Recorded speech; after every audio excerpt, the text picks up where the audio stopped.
அன்புக்குரியவர்களே, ஆண்டவர் இயேசுவின் இனிய திருப்பெயரில் உங்களை அன்போடு வாழ்த்துகின்றேன். இயேசுவின் ஆளுமை என்னும் தொடரில் இன்று இயேசு பணியின் நிறைவு என்னும் தலைப்பில் உங்களோடு பகிர்ந்து கொள்ள விரும்புகிறேன். பணிகள் அனைத்திற்கும் இயேசு நிறைவாக இருக்கிறார். இயேசுவே பணிகளை நிறைவு செய்தார். எனவே நம்முடைய பணிகளுக்கும் நிறைவாக இயேசு இருக்கிறார் என்னும் செய்தியை நாம் விவரித்தில் பார்க்கிறோம். 2 எடுத்துக்காட்டுகள் சொல்லலாம். ஒன்று, லூக்கா நற்செய்தி 13. ஏரோது உம்மை கொல்ல தேடுகிறான் என்று சீடர்கள் சொன்னபோது இயேசு கூறுகிறார், இன்றும் நாளையும் பேய்களை ஓட்டுவேன், பிணிகளை போக்குவேன், 3ஆம் நாளில் என் பணி நிறைவு பெறும். 3ஆம் நாளில் என் பணி நிறைவு பெறும். ஆகவே இயேசுடைய பணி வாழ்வை பொறுத்தளவில் அவர் அந்த பணியின் நிறைவை எதிர்நோக்கி இருந்தார், திட்டமிட்டு இருந்தார், இலக்குகளை கொண்டிருந்தார். இன்றும் நாளையும் 3ஆம் நாள் என்றால் இந்த பணியினுடைய நிறைவைத்தான் அது குறிக்கிறது. நிறைவு பெறும் என்று இயேசு கூறினார்.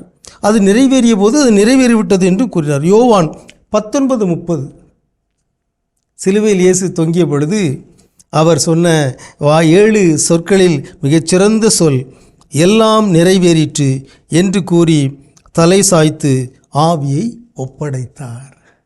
ஆகவே பணியின் நிறைவு, இயேசு தன்னுடைய பணிகள் எல்லாம் நிறைவு செய்தார். எந்த ஒரு மனிதர் தன் வாழ்வின் நிறைவில் என்னிடம் ஒப்படைக்கப்பட்ட அனைத்து பணிகளையும் நான் நிறைவு செய்து விட்டேன் என்று சொல்லுகிறாரோ எண்ணுகிறாரோ அந்த மனிதர் பேறு பெற்றவர். அவரே சிறந்த ஆளுமை, அவரே சிறந்த தலைவர். இயேசுடைய வாழ்வில் அது நிகழ்ந்தது.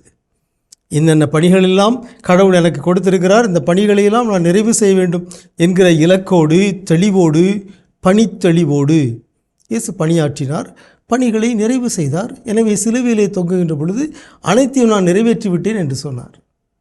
அவரது ஆளுமையை நாம் போற்ற வேண்டும். நாமும் இயேசுவை போல நம்முடைய பணிகளையும் திட்டமிட்டு இலக்குகளோடு நாம் ஆற்ற வேண்டும். நம்முடைய வாழ்விலும் நான் என்னுடைய பணிகளை நிறைவேற்றி விட்டேன் என்று நம்மால் கூற முடிந்தால் நாமும் சிறந்த ஆளுமைகளாக விளங்க முடியும். அந்த அருளுக்காக பணிகளின் நிறைவாகிய, பணிகளின் நாயகராகிய இயேசுவை நோக்கி நாம் மன்றாடுவோமாக. உங்களுக்கு அமைதி உரித்தாகுக.